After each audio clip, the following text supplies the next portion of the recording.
नमस्कार, म युवराज निरौला। अहिले मसँग हुनुहुन्छ मेरा आदरणीय काका इन्द्रबहादुर निरौलाज्यू। म उहाँकै निवास दमक 1 मा आएर उहाँसँग आज भेट्ने मैले एउटा चाँजो मिलाएको छु। उहाँ अहिले यो दमक अस्पताल पछाडिको आफ्नै निजी निवासमा उहाँ बसिराख्नु भएको छ र उहाँसँग आज मैले केही कुराकानी गर्ने जमर्को गरेको छु। मेरो काका हुनुहुन्छ इन्द्रबहादुर निरौला। उहाँको जन्म पाँचथर खान्द्रुङ नरकटेमा भएको हो र अहिले मेक्लाजुङ वार्ड नम्बर 7 हो, वार्ड नम्बर 6 भन्छ अहिले त्यो ठाउँलाई। र पहिले कम्पुटार गाउँ पञ्चायत भयो, पहिले खान्द्रुङ गाउँ पञ्चायत, पछाडि लिम्बा पनि भयो र हुँदै खान्द्रुङ हुँदाहुँदै अहिले आएर चाहिँ मेक्लाजुङ गाउँपालिका भएको छ। र उहाँ त्यही नरकटे भन्ने ठाउँमा चाहिँ जन्मी हुर्की बढी अहिले यो बुढौली अवस्थामा प्रवेश गरिसक्नु भएको छ र अहिले उहाँ दमकमा आएर चाहिँ स्थायी बसोबास गर्दै हुनुहुन्छ। उहाँसँग म कुराकानी गर्दैछु। काका नमस्कार। नमस्कार। के छ, सन्चै हुनुहुन्छ? सन्चै छुइनँ, बिमारी छु। के तपाईँलाई त बिराम नै नभेट्ने, कस्तो बिराम नै भेट्छ त काका तपाईँलाई?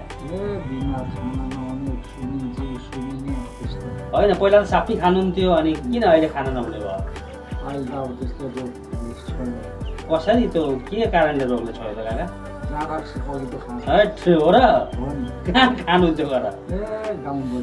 गाउँभरि खानुहुन्थ्यो नि? ककास कहाँ खानुहुन्थ्यो? गाउँभरि। ककास कहाँ त नभनु, कता कता गएर खानुहुन्थ्यो? गाउँभरि भयो, त्यहाँदेखि बजार भयो, मेला भयो, त्यस्तो मेलामा। अनि नरकटेमा त जाँडसी पाइँदैन थियो? पाइन्थ्यो। पाइन्थ्यो? त्यति त्यति पनि खाँदा। पनि पाइन्थ्यो। अनि कन्नेटारमा अनि राम्रो साथी। सबभन्दा मिठो काका कसकामा जाँड पाइन्थ्यो? न डाँडी भन्नु जस्तो हाल्यो मलाई। सबभन्दा मिठो राईहरूकैमा हुन्छ। होइन, कसकामा चाहिँ यो घर भन्नु नि? डडा जेठा। है मिठो। कस्तो प्योर पाइन्थ्यो? खान्थे। उनीहरू खाना राख्थ्यो, मिठो भएन त। अनि किन्नु पनि पर्थ्यो कि लु खाउँ है? खुवाउने मात्रै। भुँडी मात्रै चाहियो? भुँडी मात्रै चाहियो। त्यतिखेर तपाईँलाई केही यसो त्यो जाँदाखेरि हानि नोक्सानी गर्दैन थियो? केही।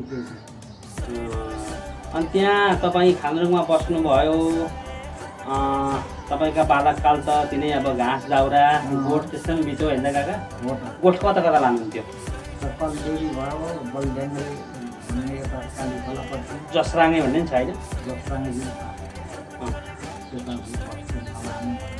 दियालो काट्न जाने। दियालो के को लागि काट्नुहुन्थ्यो दियालो? बत्तीको लागि। बत्ती नि त्यतिखेर अब यस्तो कुपी हुँदैन थियो? कुपी त हुन्थ्यो, मट्टितेल पाइँदैन थियो है काका? पाइन्थ्यो, यता आउनु पर्थ्यो नि। मट्टितेल बोक्दै यता आउनु पर्ने। दियालो ल्याएर बाल्थे। अनि गोठमा कोसँग बस्नुहुन्थ्यो? बुवाहरूसँग। बुवाहरूसँग गोठमा बस्यो, घाँस काट्यो, भैँसी दोयो, गाईहरू गयो। गाई दोयो। हेर्नुहोस् न, अझै पनि काकाको भैँसीको दुध खाएर गोठमा बसेर यी पाखुरा यी हाम्राभन्दा कमी छैनन्। हड्डी नै ठुलो।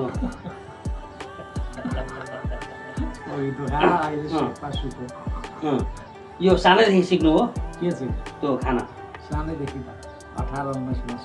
अनि बुवा हजुरबाहरूले यसरी नखाउँ भन्दै थियो? कसरी नखाए यसरी लुकी खानुहुन्थ्यो? अनि त्यतिखेर सबभन्दा मिल्ने साथी को तपाईँको? अहिले कसलाई सम्झिनुहुन्छ सबभन्दा मिल्ने? हुन्छ नि अहिले मेरो होइन, कोही पनि 1-2जनाको नाम भन्नु त। बुधबारे जाँदा दयाबहादुरहरू, टिभीहरू, साथीभाइ। अनि खान्द्रुङमा? खान्द्रुङमा त को र अब हस्तबहादुर, कुमल सिंह हो र? सँगै हिँड्ने होला अब काकाहरू तपाईँको त होइन? अनि नरकटेतिर चाहिँ को थियो त? नरकटे त लुकी हिँड्नुहुन्थ्यो होइन? अब त्यहाँ नरकटेदेखि उम्किएपछि अब इन्द्रबहादुर निरौला पुग्यो। अब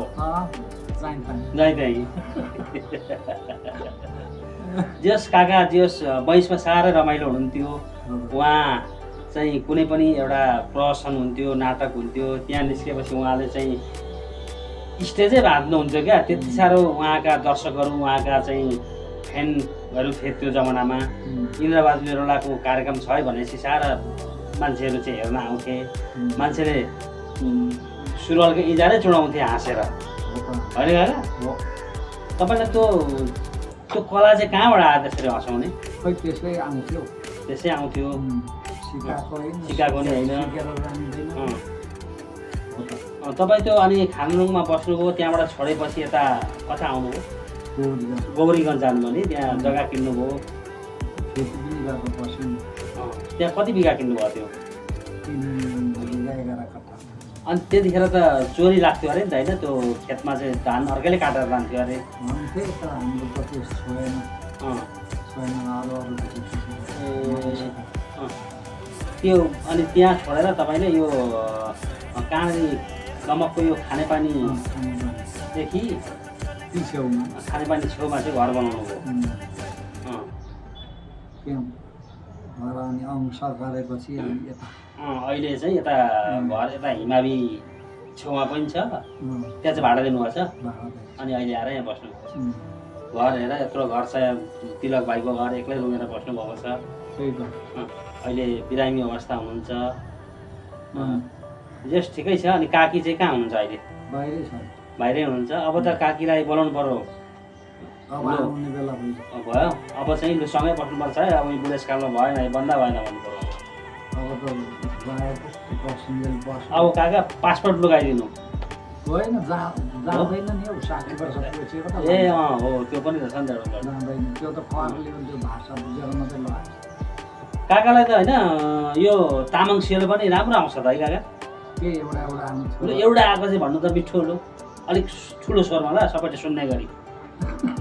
ठुलो स्वर त त्यही हो नि त मजाले लु त काका। सेलो त त्यस्तै नै हो आम्फुसिङलाई डम्फुसिङ भनिन हो भन्नु नि अलिकति।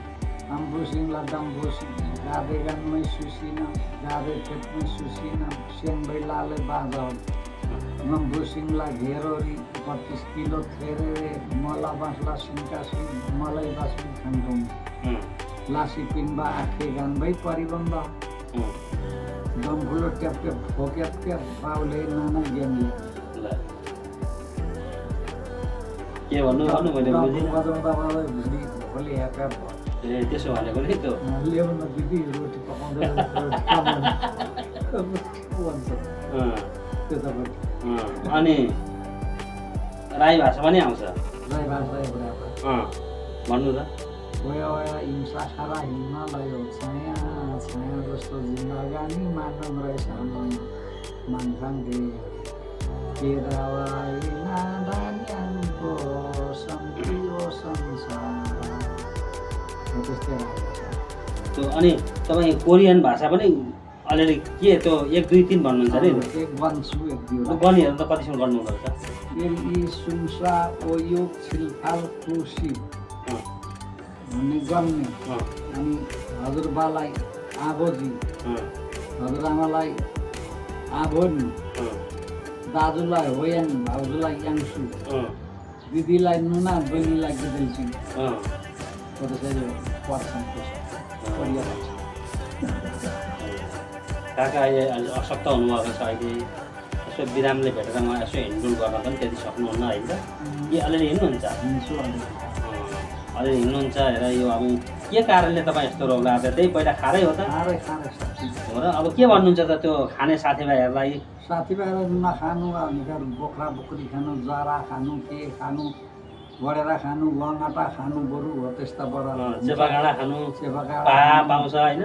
सबै हुन्छ लेखामा डाङफाङले हुन्छ, चप्तो हुन्छ नि काका, च्याफ्रे हुन्छ, ऐसेलु चुत्रो काफल अनि अरू के अरे चिन्डे हो त्यस्तो खानु बुजुर्गानो छ नि अनि इन्द्रेणी है ठोसा खाँदा हो कुकुर डाइनो पनि खाँदो रहेछन् खान्छन् सक्तो। अब पाहाडमा के छ खाने त कति दबाई नै दबाई सबै दबाई छ दबाई छोडेर खालि मात्ने मात्रै खाएपछि रोगले च्याप्पै पक्रियो।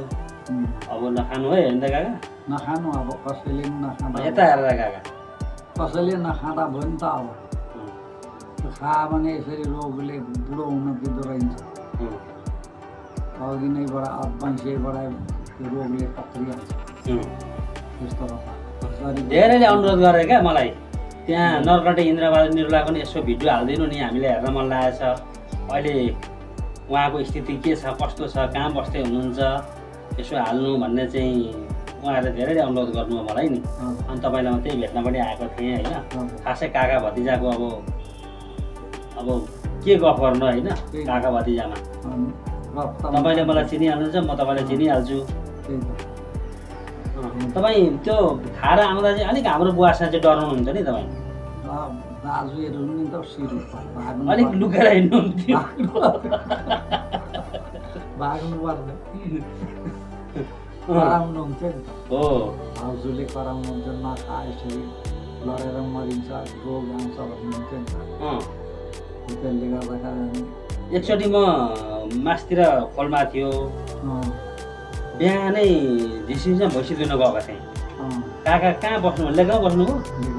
हो एकदम भैँसी उफ्रियो ग्राममा गर्दा, भरे काका त्यहाँ चिप्लिनु भएको छ। अनि हातले बिस्तारो हामी फौजीमा कर्लिङ गरे जस्तो काका झर्दै हुनु गर्छ क्या त्यहाँ। जस्ती क्षण रमाइलो छन्। अब के गर्ने होइन काका, अहिले रोगले समातो ठिकै छ। अब त्यही पनि अब चाहिँ टेन्सन लिन हुँदैन धेर। अब जिन्दगी यस्तै हो होइन। अब त्यही हो। अब अहिले आएर चाहिँ अब